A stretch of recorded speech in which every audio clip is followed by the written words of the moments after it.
Roh antikristus sudah datang dalam wujud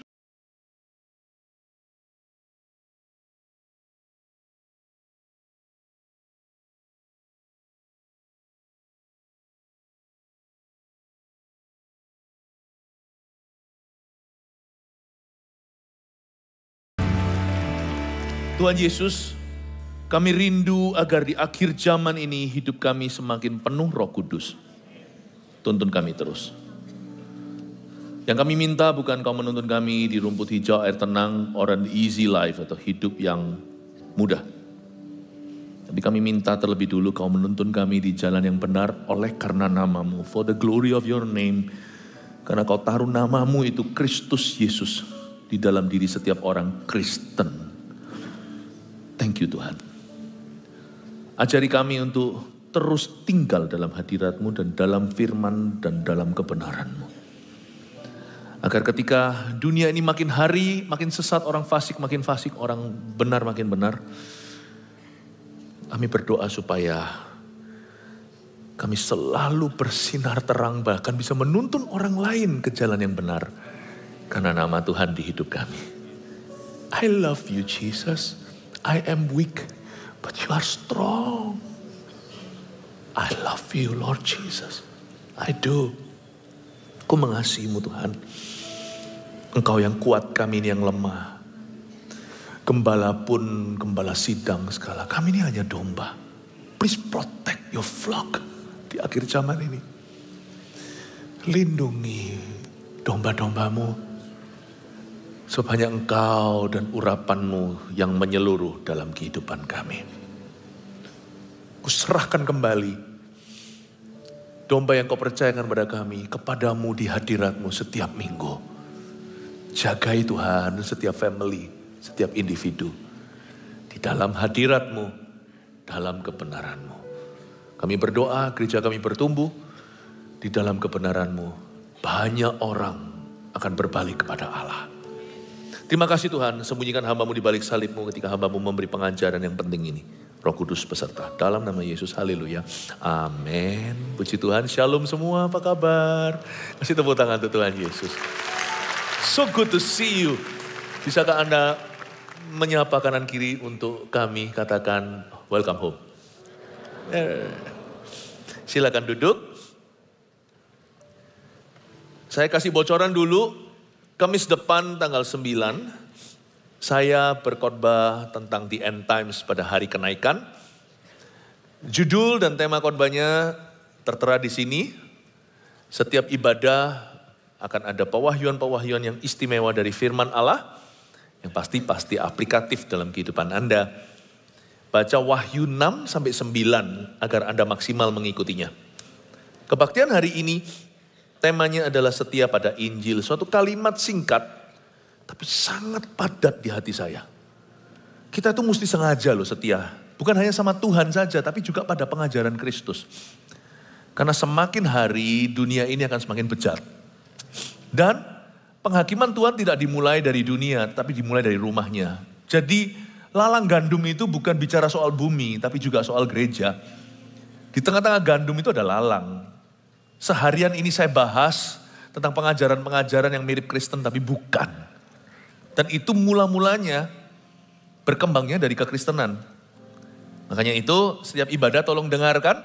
Kalau Anda ketinggalan satu, tolong susul ya ketinggalan Anda. Dan sekarang kita di kebaktian yang saya kasih topik roh antikristus. Yaitu di 1 Yohanes pasal 2 ayat 18 sampai 29. Saya bacakan. Anak-anakku, waktu ini adalah waktu yang terakhir. Dan seperti yang telah kamu dengar, seorang antikristus akan datang. Sekarang telah bangkit banyak antikristus. Itulah tandanya bahwa waktu ini benar-benar adalah waktu yang terakhir. Memang mereka berasal dari antara kita, tapi mereka tidak sungguh-sungguh termasuk pada kita. Sebab jika mereka sungguh-sungguh termasuk pada kita, niscaya mereka tetap bersama-sama dengan kita. Tapi hal itu terjadi supaya menjadi nyata bahwa tidak semua mereka sungguh-sungguh termasuk pada kita. Berhenti di ayat 19 dulu, 2 ayat ini. Saya kasih rangkuman ajaran mereka yang berasal dari kita tapi tidak pernah mereka sungguh-sungguh termasuk pada kita. Dan dari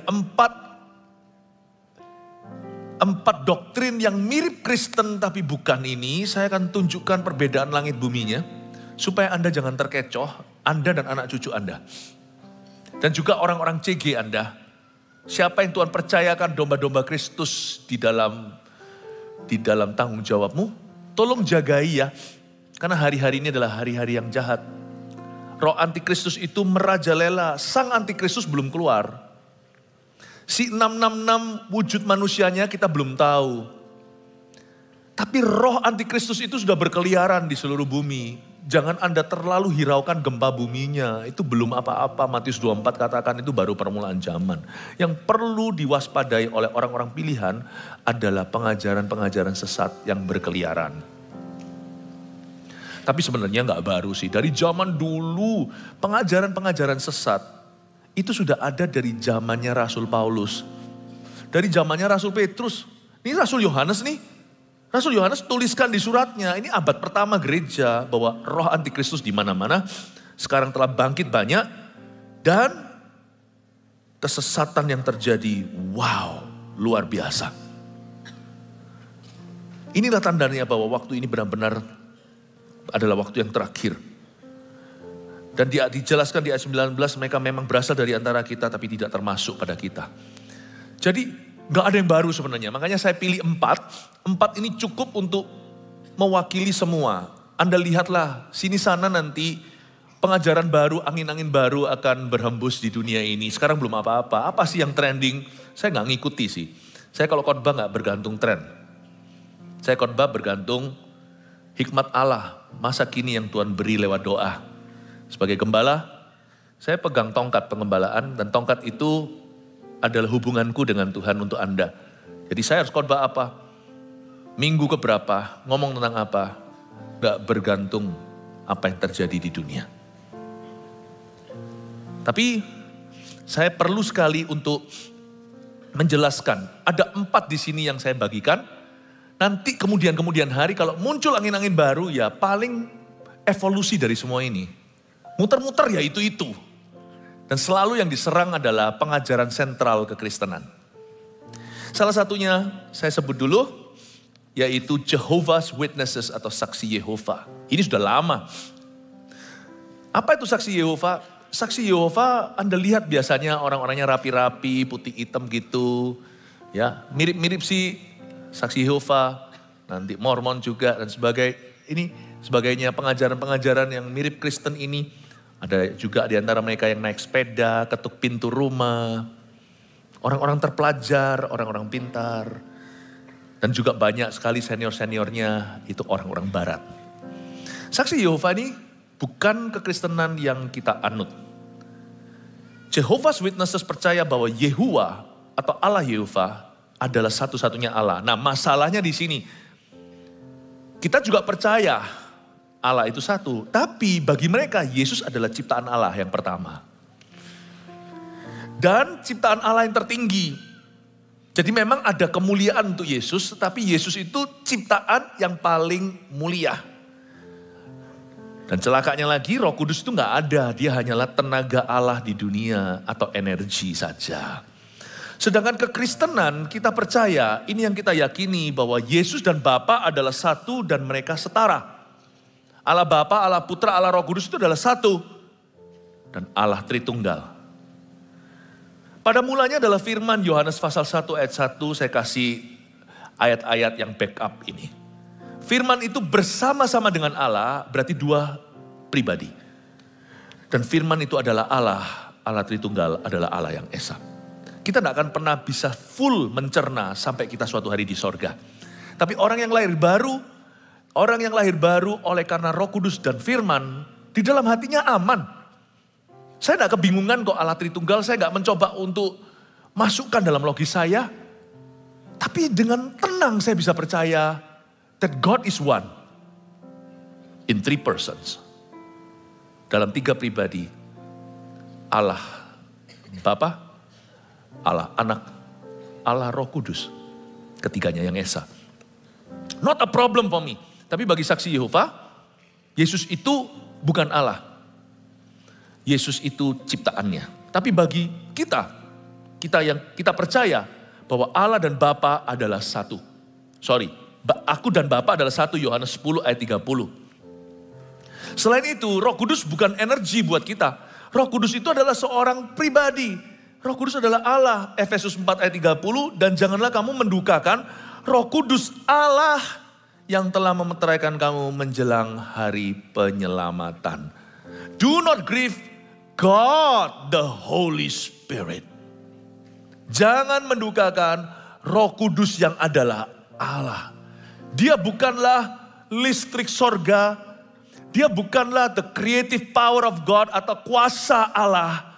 Dialah Allah. Karena itu kalau Anda melihat saksi Yehova, mereka bukan kita. Janganlah Anda mau diajak diskusi. Bukan karena takut kalah, tapi debat buat apa? Jangan main-main dengan yang beginian, karena pengajaran-pengajaran seperti ini sebenarnya mempengaruhi keselamatan. Kalau kita hanya perbedaan pendapat antara gereja, atau pewahyuan-pewahyuan berikutnya, nggak apa-apa sih. Saya rasa itu tidak akan ngaruh ke keselamatan kita. Misalnya perbedaan tentang keyakinan tentang bahasa roh. Itu tidak akan membuat kita tidak selamat. Itu tidak menjadikan orang Kristen itu bukan Kristen sungguhan. Mau Kristen reform atau karismatik, come on lah. Mari kita saling mengasihi. Gereja kita, sekalipun kita yakin baptisan Roh Kudus dengan tanda berbahasa lidah, tidak semua gereja punya keyakinan yang sama. Masa kita pernah meremehkan orang yang tidak berbahasa roh? Masa kita itu pernah diskriminasi dalam gereja kita yang gak berbahasa lidah, kita jadikan citizen atau warga negara sorga kelas kedua? Gak ada kan di gereja kita? Ya tentunya kalau kita bisa nyanyi, baru bisa ke PAW. Lah kalau suaranya 7,5, kan sakit di telinga. Lah kalau kita mau di dalam doa syafaat, kalau kita mau di dalam, ya tentunya salah satu kelengkapannya adalah itu bahasa rahasia sorga. Kalau di gereja ini. Tetapi sebenarnya loh, kita tidak pernah dibeda-bedakan karena itu. Karena itu tidak pengaruh ke keselamatan kita. Pengaruh ke kepenuhan. Saya nggak usah panjang lebar, di ibadah sebelumnya saya sudah jabarkan, nanti dengarkan sendiri.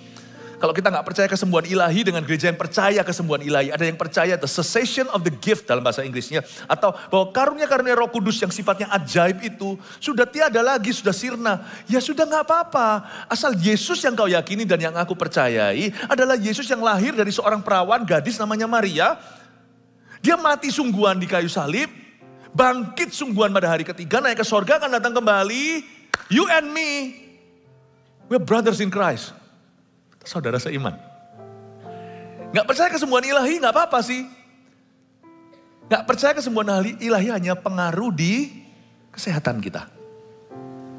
Sungguhan. Hanya pengaruh di dalam penyertaan dan tanda-tanda heran di dalam pelayanan kita. Tapi kalau Yesusnya dicari gara-gara, di otak-atik, di kristologinya, nah ini bicara tentang selamat dan binasa. Ini sudah beda. Ini sudah Kristen dan bukan. Meskipun saksi Yehova adalah gereja saksi Yehova.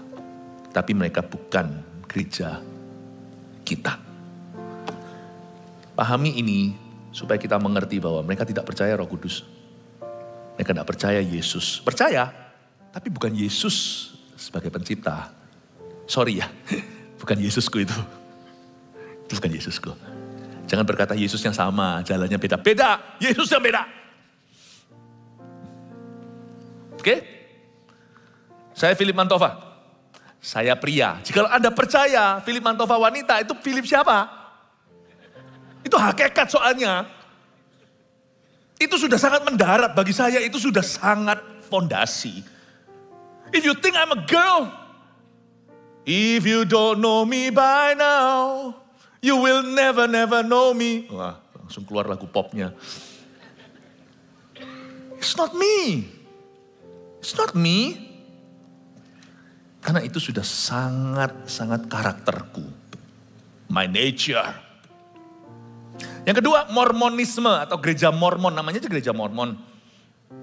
Saya ambil satu aja, terlalu banyak detailnya, tapi satu aja langsung kelihatan perbedaan utama. Bagi mereka Alkitab nggak lengkap. Alkitab ini belum final, tapi terjemahan Joseph Smith sebagai pendiri dan Nabi Mormon itulah, Kitab Mormon namanya, itulah buku inspirasi. Bagi mereka itulah ilham yang benar. Bedanya dengan kita percaya Alkitab adalah kitab suci yang diilhami oleh Roh Kudus dan sudah final di kitab Wahyu. Kalau tiba-tiba di sini ada satu Alkitab lagi, Kejadian sampai Wahyu, lalu tiba-tiba kita Pustaka Raja Wali rilis ada satu kitab lanjutan Alkitab namanya Kitab Yohanes Soni. Pastor Yo di sini welcome home. Dan kitab itu disetarakan dengan Alkitab. Don't believe that book. Don't believe that claim. Kalau ada kitab Philip Mantova juga jangan percaya. Saya bisa nulis buku itu hanya suplemen atau vitamin saja. Tidak pernah menyamai Alkitab. Anda mau baca, monggo silakan. Nggak mau baca juga nggak apa-apa, nggak pengaruh. Tapi kalau Anda goyang dengan ini keselamatan. Batu penjuru. Kejadian sampai Wahyu sudah selesai. Oh tadi by the way di kebaktian sebelum ini tadi saya salah sebut. Saya bilang Alkitab itu ada 66 kitab. Nah itu betul. Tapi saya sebutnya di Kejadian sampai Maleaki. Lalu Yohanes sampai Wahyu. Nah karena saya lihat Pastor Yohanes di sini. Jadi saya bilang Yohanes padahal Matius maksud saya. Totalnya 66 ya. 27 perjanjian baru, 39 kitab di perjanjian lama. Tutup buku. Cukup sudah. Kita sebagai orang Kristen punya keyakinan dan kita pegang teguh. Alkitabnya Kristen dan Katolik pun beda. Alkitabnya Katolik ada tambah beberapa buku. Saya rasa cukup sih kalau saya secara pribadi keyakinan saya cukup di 66 itu pun saya belum bisa kuasai kok. Dan saya belum melakukan semua firman. Pewahyuan di Alkitab itu indah. Kalau Anda baca, jikalau Anda ragu, baca Matius, Markus, Lukas, Yohanes. Itu 4 Injil ditulis oleh 4 orang berbeda. Matius itu pemungut cukai, tukang pajak dulu, dibenci orang. Markus itu anak muda, Markus Yohanes kemenakan Barnabas. Dia itu lari dari pelayanan, lalu habis itu sama Petrus diadopsi jadi anak rohani. Lalu Lukas itu dokter, tabib. Jadi hari ini dia itu di dunia medis. Orang yang sangat logis.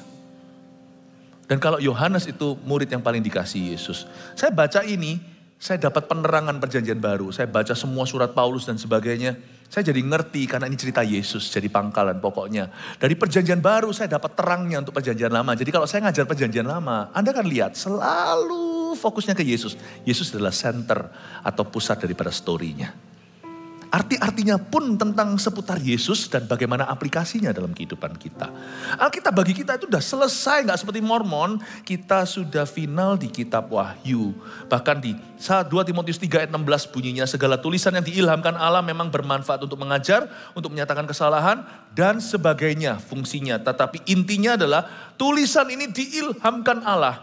66 buku, puluhan penulisnya. Sebab satu author atau satu penulis mungkin menulis beberapa kitab seperti Paulus banyak sekali. Seperti Musa ada 5, Kejadian, Keluaran, Imamat, Bilangan, Ulangan. Yaitu kitab Torah. Jadi ada puluhan dan terbentang waktu dari puluhan tahun atau tahunan hingga ribuan tahun bicara tentang Mesias yang sama. Dan tidak saling menyerang. Dan Yesus tidak menulis biografinya sendiri. Mana ada kitab Yesus di dalamnya. Matius ada, Markus ada, Efesus ada, Yesus nggak ada. All speak about Jesus. Jadi kekristenan bedanya dengan Mormon simpel aja. Bagi kita Bible ini otoritas, bukan bagi mereka. Jadi kalau Anda dihampiri oleh orang Mormon bilangnya no thank you, terima kasih. Saya mau bicara, mau diskusi, silakan bicara sama gembala saya aja, jangan sama saya. Karena saya menjawab ke gembala saya, ya. Maksudnya suruh ke Pastor Yohanes. Haleluya. Enggak, ke saya juga enggak apa-apa. Oh saya ceritain tadi di ibadah sebelumnya bagaimana rumah saya didatangi saksi Yehova waktu saya di Kanada. Tapi karena di rumah saya waktu itu ada keluarga saya. Dan juga ada pula banyak adik-adik rohani. Yang namanya teman-teman saya ngekos di rumah kami. Rumah kami kan banyak kamarnya. Jadi saya harus pasang badan. Dari dulu memang sudah dilatih sama Tuhan untuk menjadi tumbal atau menjadi penjaga. Atau menjadi penjaga jiwa atau menjadi gembala. Meskipun saya masih sekolah seminari, waktu sekolah teologi, saya terpaksa ketemu sama mereka bukan karena saya kepingin berdebat. Saya mau buat mereka jerah, jangan jadikan rumahku target. Karena mereka tahu, justru waktu itu di Kanada, saksi Yehova tahu rumah saya itu ada banyak anak muda. Dan ada keluarga dan orang Kristen malah didatangi. Malah jadi prioritas. Jangan kaget loh ya. Yang namanya antikristus yang bekerja di seluruh dunia ini. Ini menargetkan bukan orang-orang dunia tapi orang umat pilihan. Karena itu kalau orang Kristen melulu tentang doakan aku kurang ini, doakan aku supaya aku begitu. Anda lihat hawanya ini pada zaman COVID Anda harus berjaga-jaga. Sekarang ini hawa dunia itu kesesatan di mana-mana. Cepat lambat kena deh Anda. Kalau Anda tidak tertanam dalam firman. Karena semua itu mula dengan simpatik yang diberikan. Atau suatu kebutuhan yang bisa terjawab. Kalau Anda tidak punya the teaching of Christ, pengajaran Kristus, sebentar lagi dengan mudah Anda menerima the spirit of the Antichrist. Atau roh antikristus. Orang Kristen harus belajar firman. Gak boleh males. Di gereja yang khotbahnya bagus kadang-kadang merugikan daripada di gereja yang khotbahnya asal-asalan. Karena kalau kita sudah dikhotbahi dengan semua pewahyuan, satu-satu dikupas ayat per ayat membuat kita malas. Tapi di tempat di mana kita harus mencari kebenaran lebih susah, kadang-kadang orang lebih sungguh-sungguh. You must study the Bible. Nggak harus ke sekolah teologi ya. Nanti ibadah setelah ini saya jelaskan, hati-hati baca sembarang buku. Anda bisa buka pintu. Maksud saya bukan ke sekolah teologi kok. Nggak tentu. Saya punya teman sampai senior year tahun keempat. Baca semua seputar buku-buku yang membahas tentang Alkitab. Tapi Alkitabnya sendiri nggak pernah dijamah, nggak pernah dibaca. Beberapa teman saya di sekolah teologi ya begitu. Makanya itu ada pepatah. Dan ini nggak tentu benar, nggak bisa diaplikasikan ke semua. Hati-hati kalau Anda pergi ke seminari. Jangan-jangan kalau Anda nggak ready, Anda perginya ke cemetery. Bahasa Inggrisnya begitu, hati-hati kalau Anda pergi ke sekolah seminari atau sekolah teologia. Dikira belajar tentang Tuhan, malah justru Anda ke kuburan. Tidak perlu kita itu belajar ke teologi, nggak usah. Tapi kalau kita itu sungguh-sungguh mengamat-amati firman, keajaiban terjadi dalam kehidupan kita, yaitu pertumbuhan 100 kali ganda. Itu bukan berkat materi. 100 kali ganda itu bicara tentang pengenalan akan Allah, pengenalan yang baik akan Tuhan. Mormon sudah ya? Tak tambahin ya, supaya Anda melihat modernisasi gereja dengan dua pengajaran mirip Kristen namun bukan. Anda melihat dua yang tersisa ini ada hubungan dengan gereja modern dan orang Kristen modern. Makanya sangat laku di Amerika. Indonesia pasti akan ngikut nih, namanya Christian Science, Scientology. Atau yang disebut dengan Kristen ilmu pengetahuan. Tom Cruise adalah anggota gereja ini. Atau mungkin sudah keluar, saya nggak tahu. Di dalam Christian Science mereka percaya bahwa Roh Kudus itu bukan pribadi Allah. Selalu disikatnya itu kenapa sih? Bukan sikat bukan tentang karunia, bahasa roh misalnya. Atau yang gitu-gitu hanyalah senjata iblis. Tapi bukan yang paling mutakhir. Yang memecah belah gereja. Tetapi senjata iblis yang paling mutakhir itu adalah menyerang langsung pribadi Allah. Wah. Yang didakwa bukan lagi gereja, bukan lagi pendeta. Yang didakwa itu langsung the teachings of Christ. Ajaran Kristus langsung didakwa. Dan bahaya itu. Karena kalau yang kena perpecahan gereja ya paling cuman musuh-musuhan gitu. Ujungnya di sorga baru kerasa, loh ternyata kita sepihak. Tapi kalau yang diserang adalah pribadi Kristus, lalu pribadi Roh Kudus. Yang diserang adalah keabsahan firman atau Alkitab. Cilaka. Itu fondasi bangunan, rubuh tuh. Seluruh gedungnya.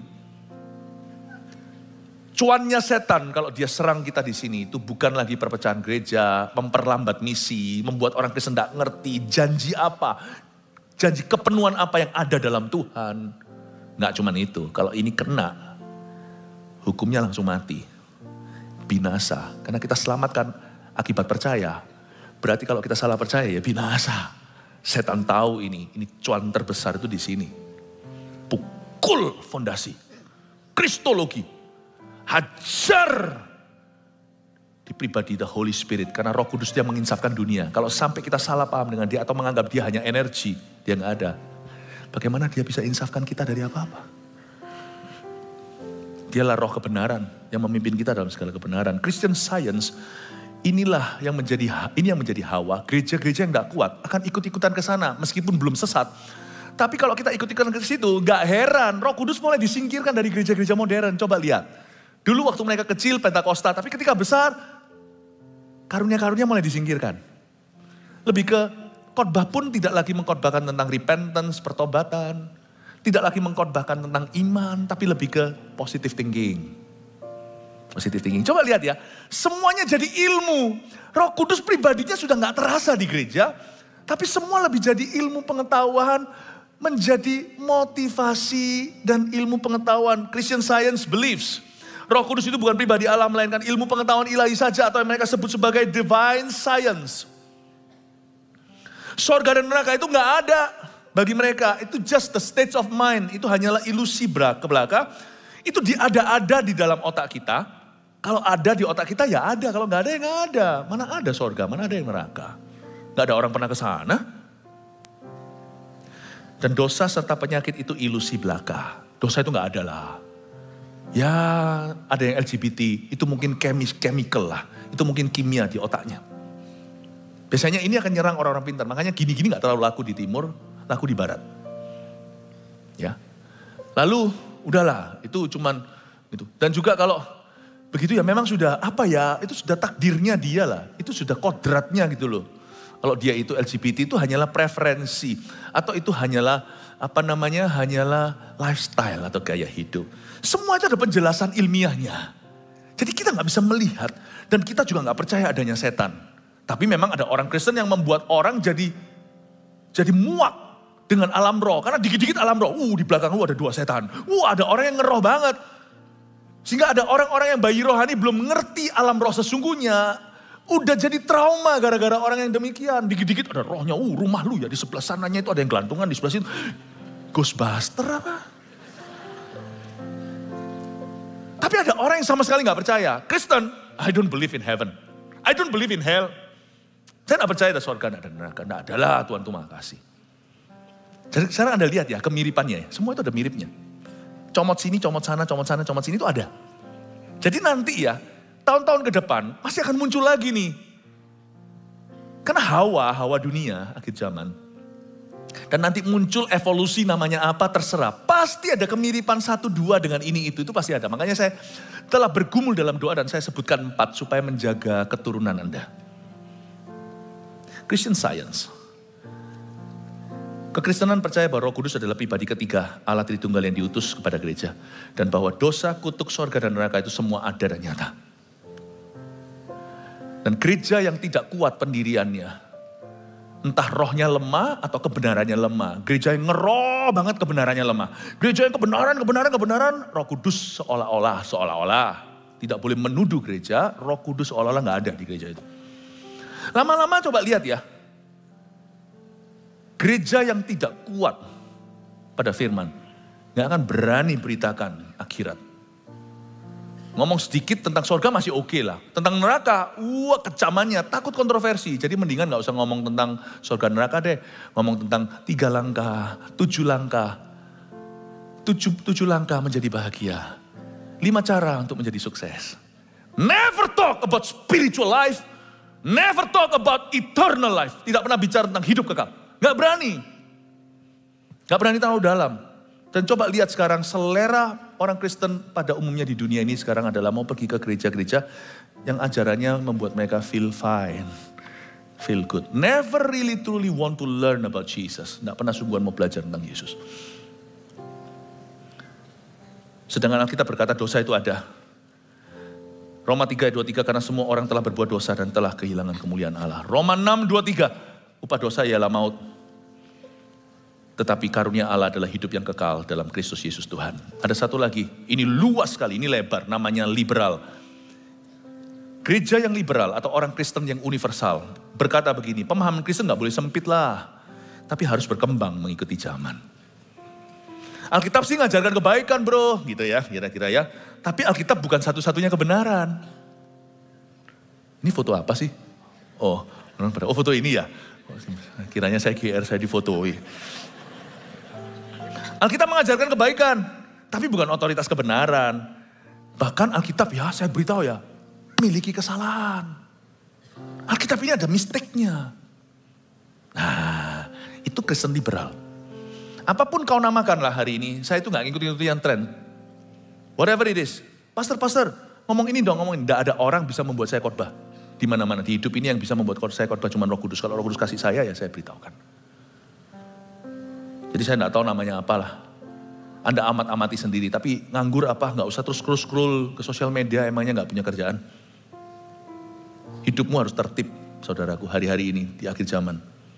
Jangan banyak nganggur dan kepoin orang. Nggak akan selesai-selesai, saya janji, perdebatan di dunia gonjang-ganjing itu akan terus ada. But do you bear fruit in Christ? Apakah Anda berbuah? Yesus adalah guru yang baik tapi bukan satu-satunya jalan keselamatan. Sedangkan kekristenan percaya bahwa pemberitaan tentang salib adalah satu-satunya berita keselamatan. Tidak heran di 1 Korintus 1 ayat 18, Paulus berkata, sebab pemberitaan tentang salib memang adalah kebodohan bagi mereka yang akan binasa. Tapi bagi kita yang diselamatkan, pemberitaan itu adalah kekuatan Allah. Sebab aku mempunyai keyakinan yang kokoh dalam Injil, Roma 1 ayat 16, sebab Injil adalah kekuatan Allah yang menyelamatkan setiap orang yang percaya. Kekristenan juga percaya bahwa Alkitab adalah firman Tuhan yang sempurna, otoritas tinggi kita, yang otoritas tertinggi orang percaya. Bahwa Alkitab ini tidak ada mistake-nya. Alkitab ini tidak ada salahnya. Luar biasa. Waktu pergi ke Israel, di Qumran, cerita bagaimana satu gulung Alkitab, satu kitab aja Yesaya disimpan, nggak tertulis di Alkitab, itu sejarah. Bagaimana disimpan oleh orang-orang yang menuliskannya di zaman dulu, disimpan manuskrip itu. Seasli-aslinya. Untuk bisa hari ini di-print di dalam buku Alkitab kita. Bagaimana itu pindah tangan ke pindah tangan sampai ke pasar dijual oleh seorang anak gembala, bukan gembala sidang, gembala ternak, orang Baduin. Kalau saya baca, saya lihat di situ museumnya, my God, Yesaya itu sampai ke tanganmu itu melalui bahaya. Yes, the Bible had been written by men, but by the inspiration of God. Alkitab ditulis oleh jari jemari manusia, tapi oleh ilham Allah. Saya tidak mau Alkitab. Orang mau ngomong apa tentang the Bible? Inilah buku yang mengubah saya. Itu satu hal yang gak bisa dibantah. Gak usah didebatkan. This is the book that changes millions of lives. Amin Bapak Ibu Saudara. Itulah kekristenan dibandingkan dengan Kristen liberal. Sekarang kita melihat ayat. Kita akan baca sekali lagi. Kita akan baca lanjut 1 Yohanes pasal 2 tadi ayat 18-19. Mari kita lihat ayat yang ke-20. Tetapi kamu telah beroleh pengurapan dari yang kudus, kata Yesus melalui Rasul Yohanes kepada kita. Dan dengan demikian kamu semua mengetahuinya. Aku menulis kepadamu bukan karena kamu tidak mengetahui kebenaran, kata Yohanes. Tapi justru karena kamu mengetahuinya. Dan karena kamu juga mengetahui bahwa tidak ada dusta yang berasal dari kebenaran. Siapakah pendusta itu? Bukankah dia yang menyangkal bahwa Yesus adalah Kristus? Kristus itu artinya yang diurapi. Mesias itu artinya the anointed one. Siapakah pendusta itu? Bukankah dia yang menyangkal bahwa Yesus itu adalah Mesias dan dia itu adalah antikristus, yaitu dia yang menyangkal baik Bapa maupun Anak. Sebelum saya lanjutkan di ayat 23, poin pertama munculkan dulu so far yang kita baca. Roh antikristus sudah datang, kan sudah diperingatkan di surat Yohanes, dia sudah menyebar kemana-mana rohnya ya. Roh antikristus sudah datang dalam wujud apa? Penyesatan yang makin banyak di dunia, jangan takut gempanya. Ini lebih kekal dampaknya. Doa aja supaya kita diluputkan. Krisis ekonomi salah satu tanda akhir zaman. Secupak gandum sedinar. 1 liter beras, sedinar itu upah sehari. 1 liter beras misalnya taruhlah, sorry ya kalau saya tidak updated dengan harga. 1 liter beras, secupak itu 1 liter, secupak gandum taruhlah beras di Asia. 1 liter beras itu taruhlah 20.000 nomban. Secupak 1 liter beras ketika krisis ekonomi demi ekonomi akan melanda. Tapi saya percaya bahwa umat Tuhan akan diluputkan, katakan amin. Karena kita percaya pemeliharaan Tuhan, katakan amin. Secupak atau seliter beras menjadi 200.000 upah sehari. Mahal gak kira-kira kalau 1 liter beras itu 200.000? Mahal ya? Tapi bukan itu yang Anda takuti. Karena ekonomi paling lapar mati. Salah percaya, lu binasa. Ini gak main-main. Roh Antikristus sudah datang. Dalam wujud penyesatan yang makin banyak di dunia. Dan yang paling semarak adalah dari kemah umat pilihan Allah. Itu makin banyak. Karena Alkitab berkata, memang mereka berasal dari antara kita, kata Yohanes, tapi mereka tidak pernah sungguh-sungguh menyatu. Penghakiman akan dimulai dari rumah Tuhan. Kalau kita kira bahwa nanti akhir zaman malaikat baru memisahkan lalang dari gandum, sekarang sudah mulai kelihatan. Yang tidak pernah sungguh-sungguh bersama dengan kita, muncul dari kita dan memecah belah doktrin keselamatan. Anda harus tahu, poin 2 dulu. Munculkan target utama roh penyesatan bukanlah orang-orang dunia. Karena orang-orang dunia sudah hidup di dalam kegelapan dan dosa mereka. Yang menjadi target utama roh penyesatan itu adalah anak-anak Tuhan. Kalau Anda lihat yang mau disesatkan itu selalu adalah umat pilihan. Jangan pernah remehkan. Tapi orang itu gak mungkin perang doktrin langsung mempan, paham ya?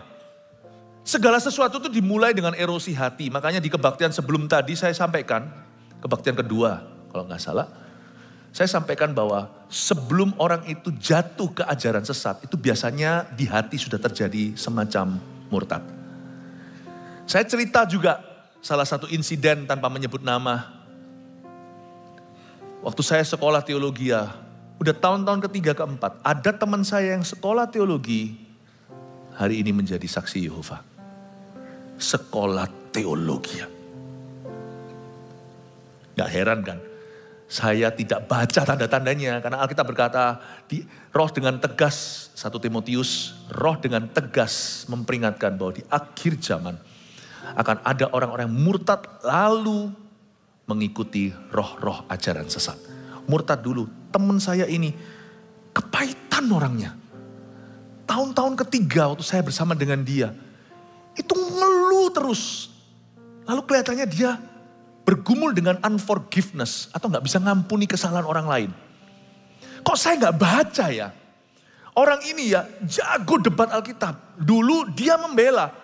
Orang ini tahu, janganlah kau bangga kalau punya pengetahuan dan pengalaman. Masa lalu aku pernah melayani Tuhan lah, aku tahu Alkitab lah.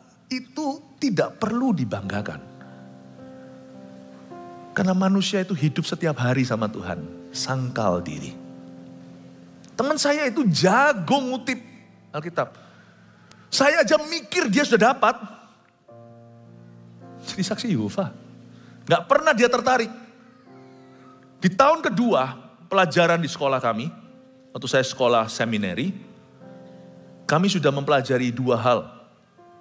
Pelajaran satu adalah di tahun yang sama, semester yang sama, di tahun yang sama semesternya beda. Supaya fokus masing-masing, world religions. Agama-agama di dunia. Kami menyelidiki. Agama A, agama B, percayanya apa? Sampai ke akar imannya.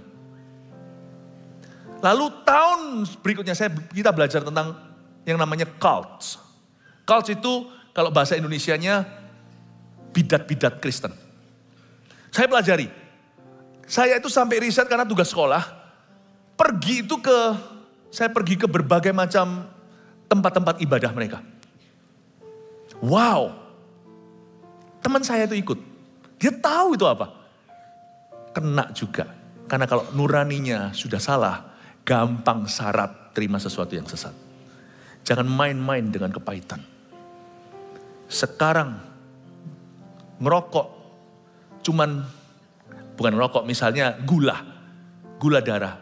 Kayaknya cuman kencing manis, tapi ujungnya komplikasinya banyak. Jangan kira kepahitan itu berakhir di kepahitan. Zaman sekarang tuh hawanya gak enak. Kalau Anda tidak sungguh-sungguh radikal sama Tuhan, memutuskan dalam ketaatan itu gak setengah-setengah. Saya prediksi, you pasti tahan. Pasti gak bisa tahan sampai pada akhirnya. Imanmu itu ada yang sengaja mau gugurkan. Di meja setan namamu sudah tertulis, saya gak takut-takut, termasuk nama saya. Justru waktu saya ada di Kanada, mereka tuh tahu itu rumah isinya orang Kristen semua. Dan di dalamnya ada anak muda yang sekolah teologi ya. Saya debat juniornya kalah, besok seniornya datang, coba bayangkan. Saya lihat tuh van mereka itu diparkir di depan rumahku. Lalu cabut nanti, tidak hinggap ke rumah yang lainnya. Memang mereka maunya adalah umat pilihan. Kalau saya aja tidak kebal, Anda tidak akan kebal. Makanya saya menghamba pada Tuhan. Karena saya tahu ini bukan perang doktrin atau perang teori. Ini perang spirit. Karena Alkitab berkata, penyesatan bla bla bla, roh antikristus ada. Coba lihat kata spirit of antichrist. Ada mungkin berkata, aku jalan sama Tuhan kok. Oh, muka dengan muka kami ketemu. Jatuh. Karena dia merasa hebat. Jangan kau kira Anda punya pengalaman hebat. Tidakkah Anda lihat bahwa hari-hari ini pendeta hamba Tuhan pun meninggalkan imannya? Pendeta. Saya ngomong gini kayak pesimis ya. Bukan. Justru supaya Anda hidup berjaga dan waspada. Firman-Mu. Nggak tahu lagu itu ya apa. Nanti aja tunggu Sari. Tunggu Kak Sari yang nyanyi. Firman-Mu, hidup dalam firman saudaraku. Amin Bapak Ibu. Target utama roh penyesatan bukan orang-orang dunia tapi anak-anak Tuhan. Lanjutkan. Siapa pendusta tadi sudah? Ayat 23. Sebab barang siapa menyangkal anak, ia juga tidak memiliki bapa. Aduh Tuhan. Barang siapa mengaku anak, ia juga memiliki bapa. Konsekuensinya itu loh. Kayaknya kita itu kesleo. Terkilirnya itu di Yesus. Bukankah Alkitab mengatakan Yesus itu batu penjuru? Batu yang dibuang oleh tukang bangunan telah menjadi batu penjuru. Dan itu menjadi perbuatan ajaib dari pihak Allah. Bagi sebagian orang dia adalah batu tumpuan. Barang siapa percaya kepadanya diselamatkan. Barang siapa berseru pada nama Tuhan. Tapi siapa yang tersandung kepadanya, batu itu justru yang akan menghancurkan. Kalau kita terkilir pada Yesus, kita terkilir pada Bapa. Karena Yesus satu-satunya jalan. Mau highway to hell the fastest atau cara tercepat, gampang. Salah percaya. Kalau Anda dikasih masalah, mungkin Anda masih cari Tuhan. Kalau Anda dikasih aniaya, malah justru berdoa. Kalau salah percaya, Anda doa sama siapa? Setan tuh licik, dia tahu gimana mencuri umat pilihan. Benih keselamatan itu bisa dicuri oleh burung iblis, dia tahu di mana mencurinya. Yaitu di doktrin kebenaran. Dia tahu dia akan mencuri di situ. Misalnya hari ini salah satu dari kepercayaan yang mirip Kristen tapi bukan bicara sama Anda. Mungkin Anda yang rohaninya sehat tidak akan tertarik. Tapi Anda yang sakit hati sama Tuhan, sama orang Kristen, sama keluarganya sendiri, sama suami, sama istri, sama pasangannya. Setan itu bisa rancangkan loh. Ada namanya tuntunan roh kudus, ada yang namanya tuntunan roh jahat. Hati orang kalau sudah pahit, tidak benar, syarat, nuraninya lemah, nuraninya tidak beres, itu pasti sudah bukan di tuntunan Roh Kudus. Karena Roh Kudus tidak suka hal-hal itu. Mana bisa dia menuntunmu? Dia pasti akan menuntunmu di jalan yang benar dulu sebelum ia menuntunmu laju ke rumput hijau dan air yang tenang. Tapi kalau kita terus give in, terus memberi makan kepada bagian yang salah itu, roh jahat yang berkuasa. Kalau dia tuntunmu tanpa sengaja, misalkan ketemu sama orang-orang ini, kena enggak ya jemaat ya? Kalau Anda ketemu, Mungkinkah Anda berubah jadi bidat? If that happens, orang Malaysia katakan, alamak. Aduh, I'm so sorry kalau itu terjadi. Kalau kita salah, minimal kita tahu kebenaran, kita lari dari kebenaran. Dan waktu kita kembali, kita tahu, kita diperbaiki. Tapi kalau kita udah kacau soal kebenaran, dengan apa kau dibenarkan? Itu ya kayak orang dihipnotis. Udah gak bisa diberitahu doktrin yang asli. Udah gak bisa lagi tahu kebenaran. Barang siapa menolak anak, dia menolak Bapa. Coba baca nih, barang siapa menyangkal anak, ia juga tidak memiliki Bapa. Bukankah Yesus berkata, aku satu-satunya jalan? Tidak ada jalan kepada Bapa kecuali melalui aku. Kalau Yesusnya tertutup, mana nyampe ke Bapa lah. Amin. Saya ngomong begini supaya menjaga. Nanti aja ibadah setelah ini saya jelaskan beberapa hal praktis gimana tutup pintu terhadap pengajar-pengajar sesat. Bukan hanya tugas kita untuk mengingatkan, saling mengingatkan, tetapi juga atau memahami apa ini, tapi juga secara praktis how things you're not to do. Ada hal-hal yang jangan kau lakukan. Gak usah nganggur ke situ. Makanya itu janganlah hidupmu dihabiskan di sosial media. Hidup saya sebagian di sosial media, yang mana saya jadi pengaruh untuk menebar pengaruh Kristus. Selebih dari itu, I don't live in social media life. Saya enggak. Hati-hati, itu bukan tempat untuk menimba kebenaran. Tetap kembali kepada the book, Alkitab, firman Tuhan. Dan kamu, apa yang telah kamu dengar dari mulanya ayat 24, itu harus tetap tinggal di dalam kamu. Loh ya, saya tambahin ya. Seolah-olah Yohanes ngomong gitu. Memberikan pesan, pasrahin. Jika apa yang telah kamu dengar dari mulanya itu tetap tinggal dalam kamu, maka kamu akan tetap tinggal di dalam anak dan di dalam Bapa. Apa itu yang dari mulanya telah kamu dengar? Yang harus tetap tinggal pada kamu. Nanti saya kasih iman Kristen rasuli. Rangkuman daripada semua yang diajarkan oleh para rasul di abad pertama gereja mula-mula. Dan di abad-abad awal itu mereka membuat yang namanya The Apostles' Creed.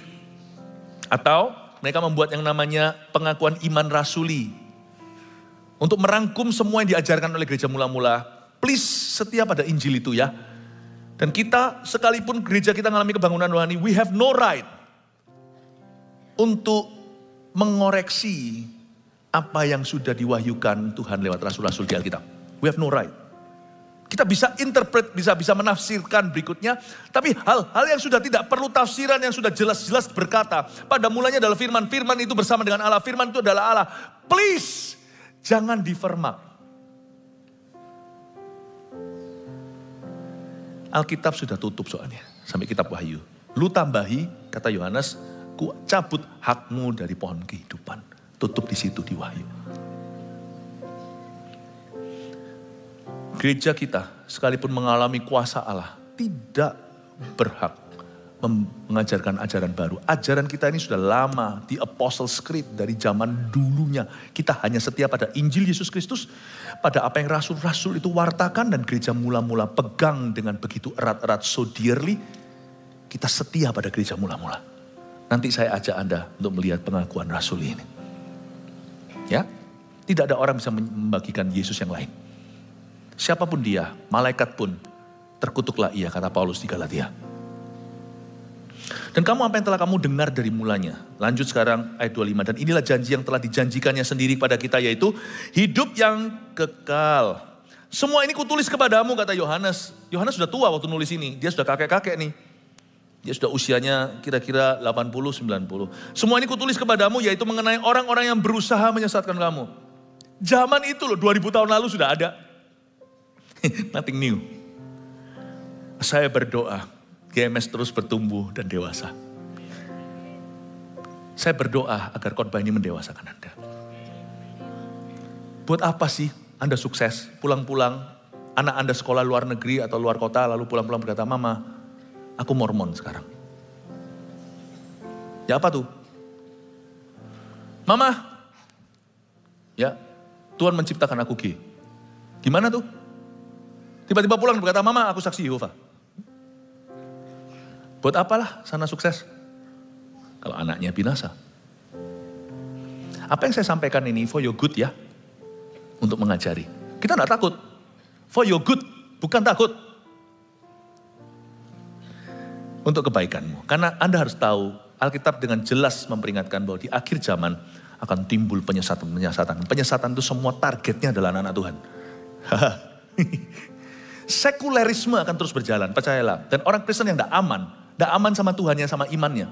Dia akan coba untuk menjilat ke dunia dan mencoba untuk supaya dirinya diterima di dunia. Jadi sini enggan, situ enggan. Apa? Ada pepatah mati apa? Enggan, hidup enggak, enggan. Apa? Mati segan, hidup tak mau. Mau sungguh-sungguh, setengah-setengah. Mau sekuler sungguhan, tidak siap untuk meninggalkan gelar Kristennya. Sana maunya apa? Zaman ini sekarang susah. Makanya Tuhan berkata yang fasik akan semakin fasik. Yang benar akan semakin benar. Ini bukan ekstrim.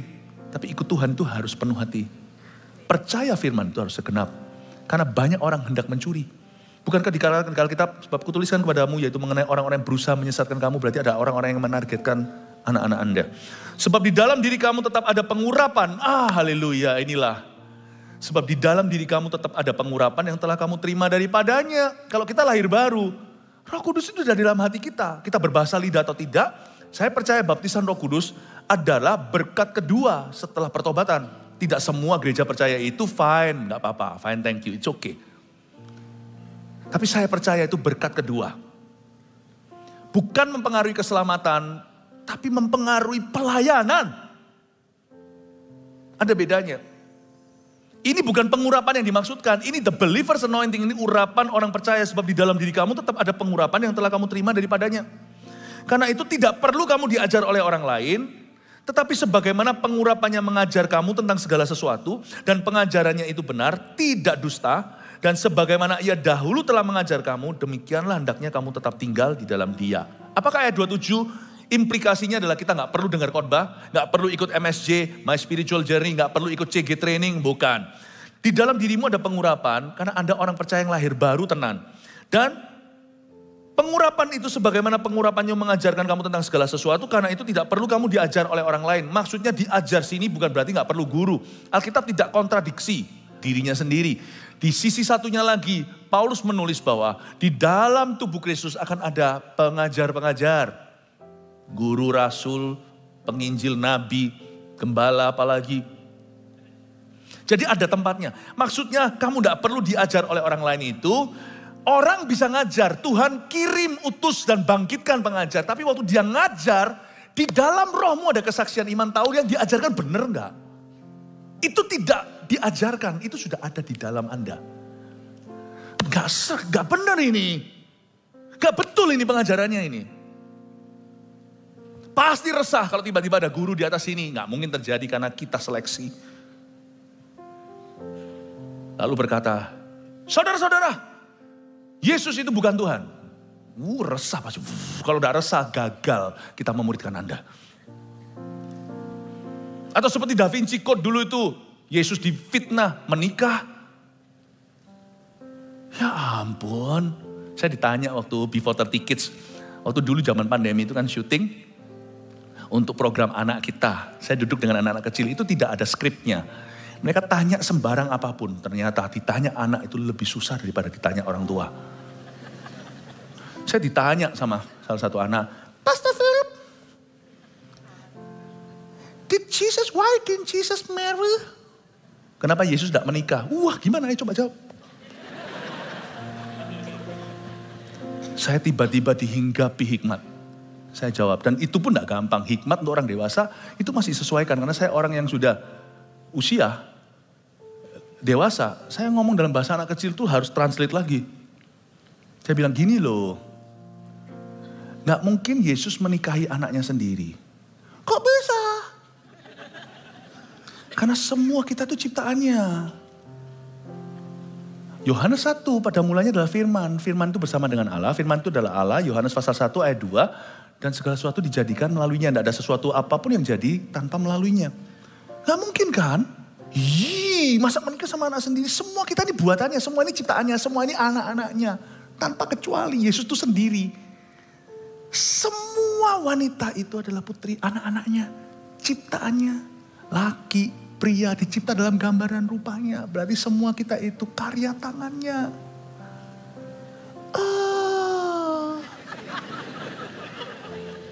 He is on his own. Father, Son, and the Holy Spirit. Bapa, Putra, Roh Kudus. Persekutuan sempurna. Tidak perlu orang lagi. Kita ini loh, papamu lonely kalau tidak ada mama. Ya kan? Mama lonely tidak ada papa. Yesus tidak lonely loh tanpa kita. Ngapain Yesus perlu menikah? Dia datang menebus dosa manusia kok. Setelah jawab gitu, saya kaget tuh dari mana? Saya tepuk-tepuk sini, good job Philip Mantova.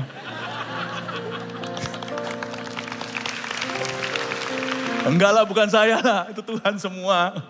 Saya sendiri terkejut dengan pertanyaan itu. Let me tell you. Anak kecil aja tahu kebenaran.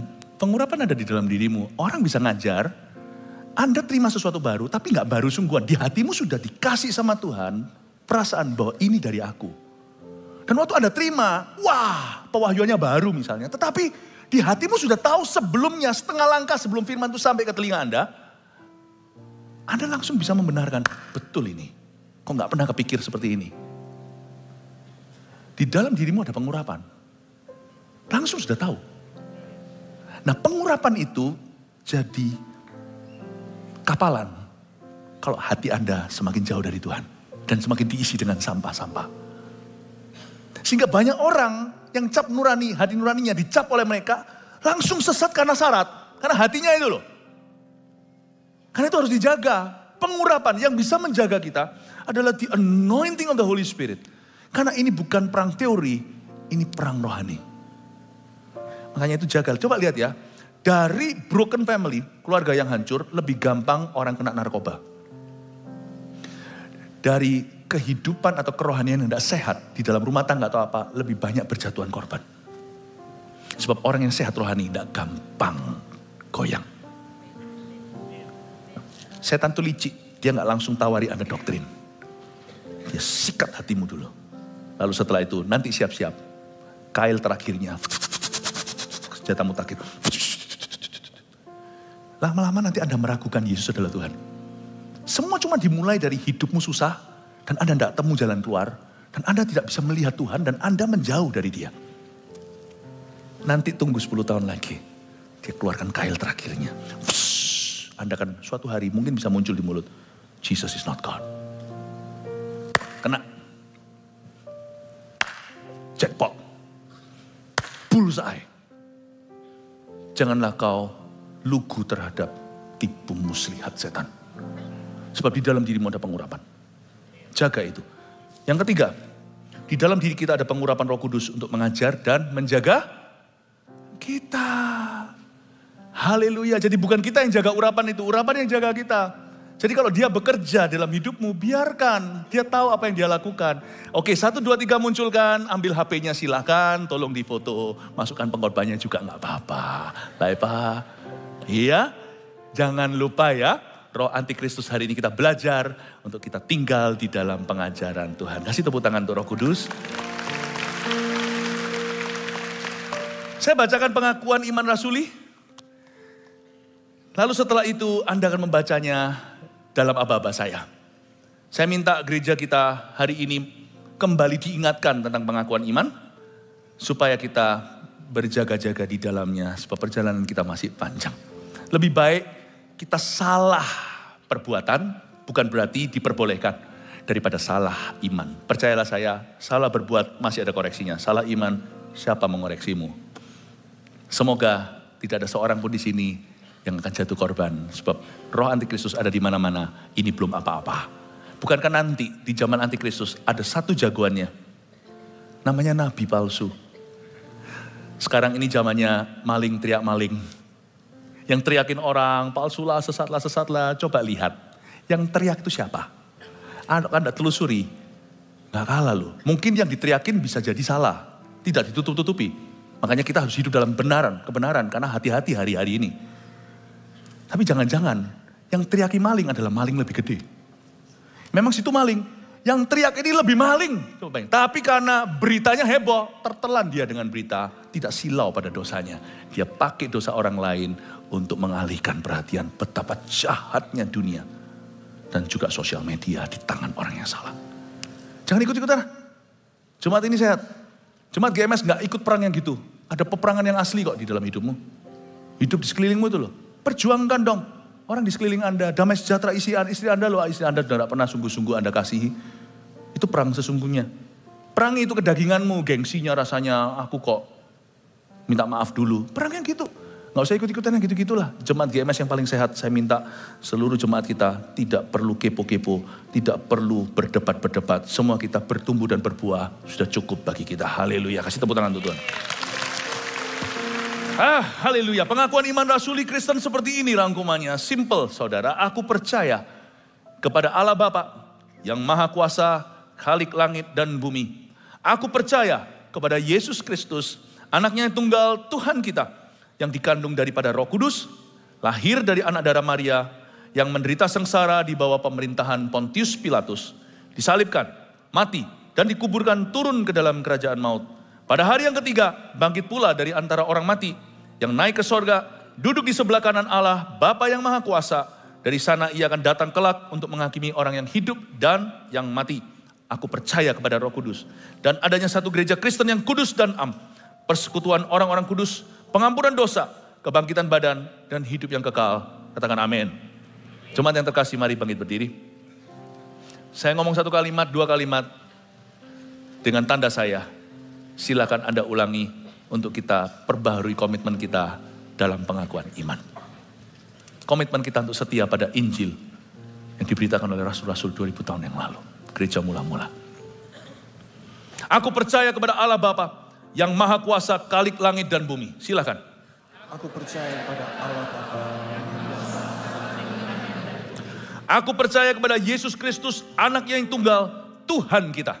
Aku percaya Yesus Kristus, anaknya yang tunggal, Tuhan kita. Yang dikandung daripada Roh Kudus, lahir dari anak darah Maria, yang menderita sengsara di bawah pemerintahan Pontius Pilatus. Yang dikandung daripada Roh Kudus, lahir dari anak darah Maria, yang menderita sengsara di bawah pemerintahan Pontius Pilatus. Disalibkan, mati dan dikuburkan, turun ke dalam kerajaan maut. Mati dan dikuburkan, turun ke dalam kerajaan maut. Pada hari yang ketiga bangkit pula dari antara orang mati, yang naik ke sorga, duduk di sebelah kanan Allah Bapa yang Maha Kuasa. Pada hari yang ketiga bangkit pula dari antara orang mati, yang naik ke surga, duduk di sebelah kanan Allah Bapa yang Maha Kuasa. Dari sana ia akan datang kelak untuk menghakimi orang yang hidup dan yang mati. Dari sana ia akan datang kelak untuk menghakimi orang yang hidup dan yang mati. Aku percaya kepada Roh Kudus. Percaya pada Roh Kudus. Dan adanya satu gereja Kristen yang kudus dan am. Persekutuan orang-orang kudus. Pengampunan dosa. Kebangkitan badan. Dan hidup yang kekal. Katakan amin. Kasih tepuk tangan untuk Tuhan. Haleluya. Roh Kudus, kau selalu kami sambut sebagai yang utama. Hadiratmu di gereja ini, di hidup kami. Thank you hari ini Roh kebenaran sekali lagi membuat kami mengerti. Hari ini melalui kalimat dan kata-kata biasa, Engkau membuat home run sampai ke hati. Setiap firman yang akan meneguhkan, memperbaiki, dan juga yang menutup bungkus seperti urapan. Terima kasih Tuhan, kami bersyukur kepadamu. Di gereja ini ada urapan. Urapan kebenaran. Jemaat yang dikasihi Tuhan, angkatlah tangan, pergilah dan berbuahlah. Berkali-kali ganda dalam pengenalanmu akan Allah. Bapamu di sorga mengasihimu. Yesus cinta padamu. Roh Kudus akan menyertaimu sampai akhir zaman. Tuhan memberkati keluar masuk Anda, rumah tangga dan pekerjaan Anda. Jadilah berkat, tetaplah teguh, jangan ikut-ikutan dengan dunia. Bertumbuhlah, bertumbuhlah terus ke arah Kristus. Kristus menyertaimu. Dalam nama Yesus, haleluya. Amin. Selamat sore. Love you. Silakan duduk.